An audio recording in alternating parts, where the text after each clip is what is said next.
Bem-vindos a mais um vídeo. Como vocês estão? Vocês estão bem? Já lavaram as mãos hoje? Lembrem-se de continuar em casa, sair somente no caso de necessidade. Quando sair, usando a sua máscara, passando álcool em gel e respeitando aí a distância entre as pessoas. Antes do vídeo de hoje começar, eu vou passar 4 recadinhos aqui para vocês que são essenciais e aí nós vamos pro vídeo. Número 1. Nós vamos ter live todos os dias dessa semana, conforme esse calendário aqui que eu tô mostrando pra vocês. Todos os dias, 2 lives, às 3 e às 4 horas, diretamente no canal Portal Aba Digital. Então continuem acessando aqui o YouTube. Essas lives são 2 educadores por dia, com 2 temas diferentes. E como eu falei, vai acontecer segunda, terça, quarta, quinta e sexta aqui no canal. É só entrar no horário que eles vão estar ao vivo falando de diversos temas diferentes. E a nossa live, como vocês podem ver, vai acontecer na sexta-feira, ok? Recado número 2. Continuem participando das rodas de conversa. Elas têm servido aí para alinhar o que vocês veem no vídeo com o que eu preciso que vocês saibam, tirar algumas dúvidas, conversar um pouco, falar sobre o tema do semestre, que é resiliência, e aí a gente usa esse espaço para conversar, ok? Recado número 3. Continuem acessando o canal, vocês têm uma playlist exclusivamente para vocês, que é a playlist de Artes Digitais 2021.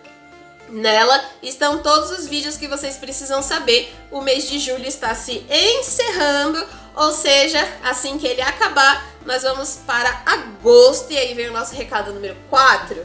A partir de agosto, vocês já vão começar a fazer coisas que precisam ser entregues para a terceira mostra virtual, que vai acontecer lá no final do ano. Então é muito importante que vocês tenham entendido tudo do mês de julho, para que no mês que vem a gente só comece a fazer as atividades para entrega usando os aplicativos que a gente conhece, ok?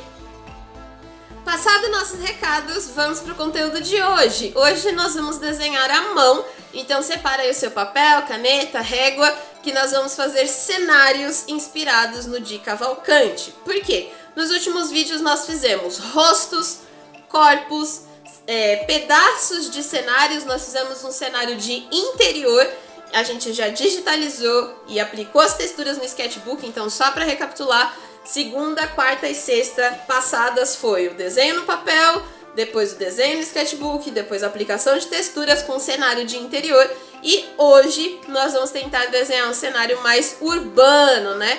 Para poder encaixar aí todas as coisas que o Di Cavalcanti fazia um pouquinho, ok? Então vamos lá.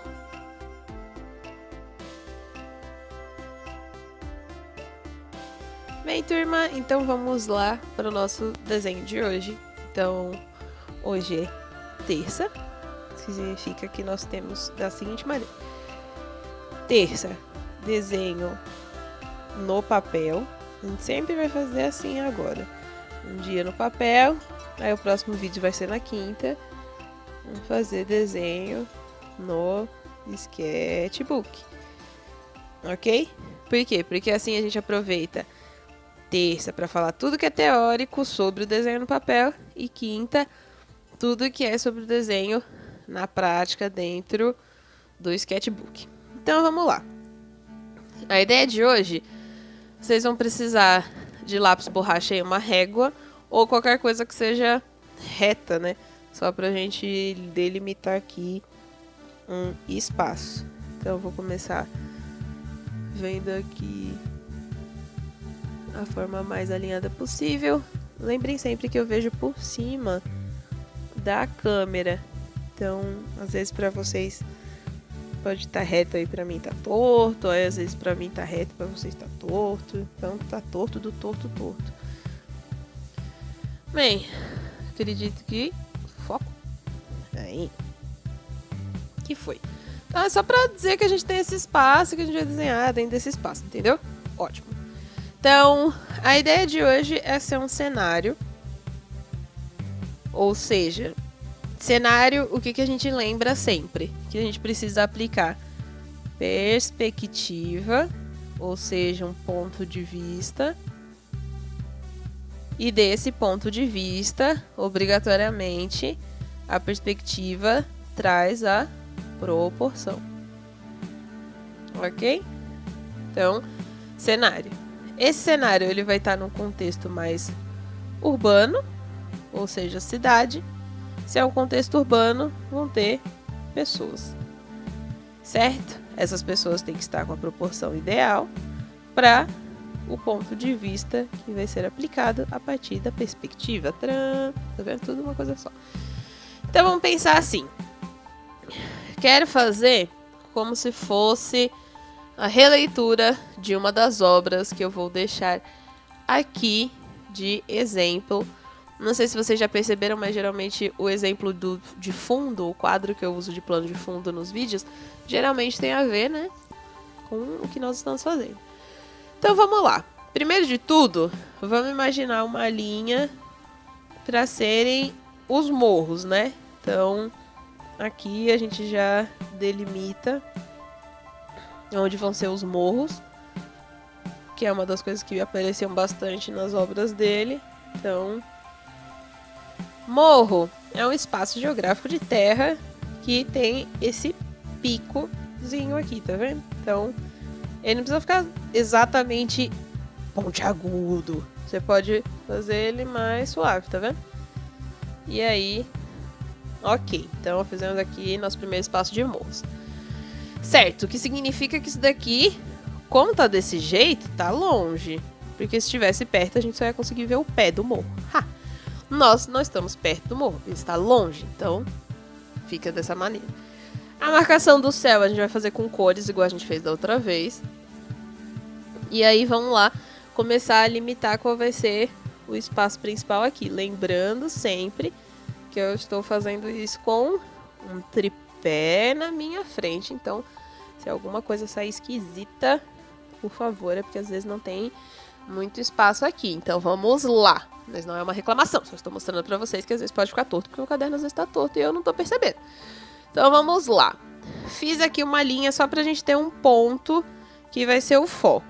Se esse daqui é o fundo, é um segundo plano, significa que as coisas que tem que ser grandes, elas têm que estar nesse plano aqui. Vou fazer uma casa. Então vamos lá pegar nossa régua. Fazer uma casa aqui. Tá vendo? Acho que eu posso até deixar assim. Batente da casa. Deixar mais reto. Ok. Então, essa casa tá aqui. Eu vou imaginar que aqui é uma esquina, tá vendo? Então, eu faço essa curvinha. Ok. Aqui vai continuar sendo minha rua, nada muda. E aqui vai ser a projeção da rua das casas que estão do outro lado. Afinal, se é uma rua, tem que ter casas dos dois lados. E aí, o que eu vou fazer? Essa primeira casa, eu vou deixar levemente, tá vendo? Eu não vou deixar super reta, mas ela vai ficar como se estivesse mais de frente pra gente. Então, eu deixo assim, ó. Tá vendo? E aí, trago o telhadinho dela. Tá aqui, ó, telhado, telhado, telhado. Então, ok. Até aqui está tudo bem. A casa do lado, na obra, ela tem uma leve curvinha aqui, um batente arredondado. E aí, reto de novo. Então, é como se ela ficasse assim, tá vendo? Um leve batente arredondado, porque é uma casa histórica. E aí, esse batente, ele tem que ter um outro firme aqui, ó, que é como se fosse o final da curva, tá vendo? Curvou e aí, agora sim. Então, consegui fazer a minha primeira casa histórica. E agora, fazer uma última casa, que é o fim da minha esquina. E aí, a minha rua acaba junto com ela. Então, a rua acaba basicamente aqui. Temos essa última casa, que aí eu vou colocar os detalhezinhos aqui de telhado, né? Como se fosse aqueles batentezinhos. Nesse quadro original, tem uma árvore aqui nesse meio onde tá meu lápis, tá vendo? Onde tem essa posição, tem uma casa no quadro original. O que a gente vai fazer no nosso quadro? Vamos continuar. Eu tenho uma rua do outro lado. Aí essa parte dos fundos a gente vai fazer mais com ar de rascunho mesmo, para no sketchbook a gente só ajustar. Aqui ele fez um escadão, como se fosse essas escadas que a gente tem para subir uma ladeira. Então, aqui ele fez um escadão, vamos fazer um escadão também. Lembrando que esse desenho vai ser totalmente inspirado nessa obra que tá aqui com um plano de fundo. Então, aí a gente começa a pôr mais casas. Aqui eu acho que eu posso pôr até casa mais retinha. E aí outra casa aqui mais retinha. E outra casa aqui. E aí a gente vai diminuindo a proporção das casas. Por quê? Porque elas estão longe. Então elas obrigatoriamente têm que diminuir, tá vendo? Então, até aqui ok. Eu vou fazer uns quadradinhos pra fazer uma marcaçãozinha, né? Ó, fazer umas janelas diferentinhas. A gente não costuma trabalhar muito a arquitetura das janelas, então vamos começar a fazer umas coisas mais diferentes. Tá vendo? Fazer. Aí, então aqui nós temos uma outra rua com um corrimão, que tá acontecendo essa coisa aqui, que é casas ao fundo, né? Então tudo bem, até aqui a gente conseguiu construir o nosso cenário. Daqui a gente já tira uma proporção para fazer também outras janelas. Tá vendo? Outra janela. E aí dá uma leve curvinha, curvinha, curvinha, curvinha. Tá ok? Aí aqui a gente pode aumentar um pouco essa questão da esquina, tá vendo? São ajustes que a gente vai fazer. Só que a gente precisa colocar pessoas nesse cenário. Então, nós vamos arriscar fazer uma coisa que a gente nunca fez aqui em artes digitais. Tentar fazer uma casa com uma sacada. E eu vou usar essa casa aqui. Então, o que que eu vou fazer? Vamos imaginar que nesse ponto aqui é a janela da casa. Então, vai ter duas janelas. Vou fazer uma bancada, tá vendo? Tudo na direção que a perspectiva tá indo. E aí faço uma bancadinha assim. Tcharam. Aí eu vou fazer o portalzinho, né? Porque a pessoa vai pra sacada, ela tem que ter alguma coisa ali. Agora a pergunta que não quer calar. Vamos fazer essa sacada de arame, aqueles aramados, né, como se fosse grade, ou vamos fazer essa sacada como se fosse de bloco, porque aí a gente pode deixar pela metade e fazer os arames, tá vendo? Fazer assim. Ou a gente pode deixar inteiro. Eu gostei mais da ideia de fazer as gradezinhas, tá vendo? E aí vem o nosso próximo ponto, que também nunca havia sido feito, que é adicionar uma pessoa nessa sacada. E aí, vamos lá. Vamos imaginar o seguinte, né? A pessoa tá aqui. Deixa eu eliminar essas janelas. Eu falei que ia fazer janela, nem fiz. Aqui, pronto, agora sim. Então, eu tenho meu escadão do outro lado, casinhas ficando menores, tudo inspirado na obra original. Vamos colocar uma pessoa aqui. Essa primeira pessoa, como ele desenhava muitas mulheres, vou fazer uma mulher. Então, vou fazer uma mulher parecida com a dos vídeos que a gente já vem fazendo, que é uma mulher com longo vestido. E aí ela tem os bracinhos dela aqui assim. Geralmente ele desenhava muitas mulheres negras, então vou fazer uma mulher de turbante, porque sim, vamos fazer pessoas diferentes. E tá aqui a minha mulher na minha sacada. Tá vendo? Conseguimos! Fizemos uma mulher na sacada. Com estilo bem de Cavalcante. Nessa outra sacada, a gente pode fazer um homem.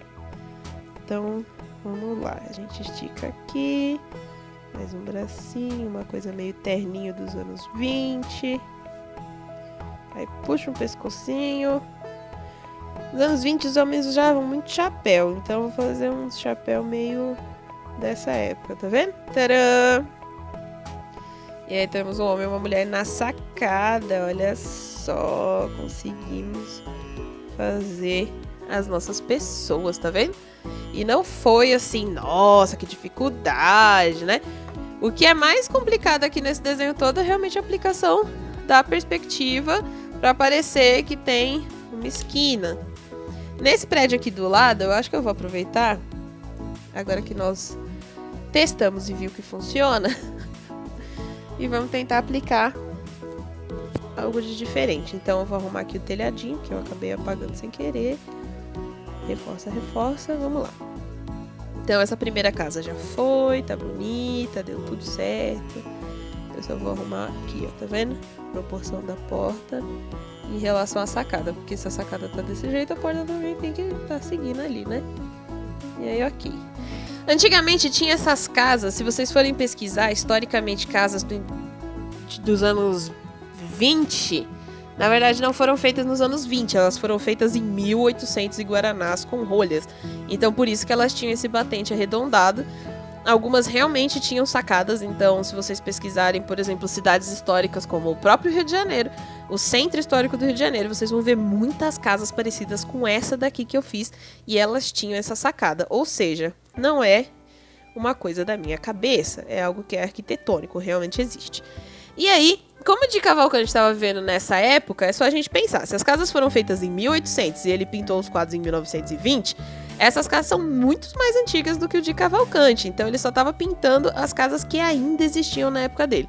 Se vocês pesquisarem sobre o Centro Histórico de São Paulo, Centro Histórico de Santos, Centro Histórico do Rio de Janeiro, da Bahia ou Museu do Café, vocês vão ver que a arquitetura de todos eles é muito parecida com essa casinha que eu acabei de desenhar. Ou seja, casinhas com sacadas, janelas gigantescas, portas de 5 metros, na verdade eram coisas muito comuns para aquela época, não estranhem, eu não estou inventando moda, na verdade essa moda já estava aí, ó, desde 1800 e tudo. Então, essa casinha aqui do lado que nós corajosamente conseguimos fazer a sacada, vamos fazer outra varandinha aqui também, então. Vou dar a varanda para esse pessoal, por quê, né? Como eu já falei pra vocês, uma das coisas que o Di Cavalcanti também pintava era o carnaval. E diz a história que as pessoas gostavam muito de ficar em suas sacadas vendo os bloquinhos de rua. Antigamente tinham muitos bloquinhos de rua. Bloquinho de rua é bem diferente dos que a gente tem hoje em dia. São realmente blocos de fato, né? Pessoinhas com fantasias um pouco mais simples. E elas estavam sempre ali nas suas sacadinhas, então acompanhando o carnaval, não necessariamente fantasiadas, algumas sim, outras não, jogando confetes. E isso que era o legal dessa história. Então, por isso que é importante a gente entender por que o Di Cavalcanti gostava tanto de pintar X ou Y coisa. Porque tem história ali, tem alguma história pra contar, tem alguma coisa legal acontecendo. Então, basicamente, deixa eu vir pra cá, essa aqui é a nossa rua de contexto urbano. Tem bastante coisa que dá pra adicionar, mas são detalhes que eu vou adicionar no sketch no nosso próximo vídeo da quinta-feira, porque eu também vou aplicar texturas, eu vou ver se eu consigo copiar essa camada, tá vendo? Ó, se eu conseguir copiar e colar essa camada onde tem a sacada, a gente pode aplicar ela de outros jeitos em outros lugares, tá vendo? A gente pode pôr sacadinhas em todas as casas e todas elas virarem um grande evento carnavalesco um dia, não é mesmo? Por quê? Porque isso aqui é uma inspiração, a gente não tá fazendo uma releitura oficial, a gente só tá vendo qual que é a ideia, copiando aqui a perspectiva pra gente entender de forma mais prática, e a gente pode adicionar o que a gente quiser. Eu posso fazer uma sacada com flores, né? O que será que os vizinhos pensam? Eu posso fazer uma janela que ela é mais pra dentro, tá vendo? Eu consigo ver dentro da casa da pessoa, ok? Então essas são ideias para vocês aplicarem, verem o que vocês acham que fica legal. Uma das coisas que não aparece muito, e aí fica pra vocês pensarem são postes, né? Por que não tem tantos postes nos quadros do Di Cavalcante? A resposta é mais simples do que parece, mas vocês vão ter que pesquisar pra saber. Então, até o próximo vídeo e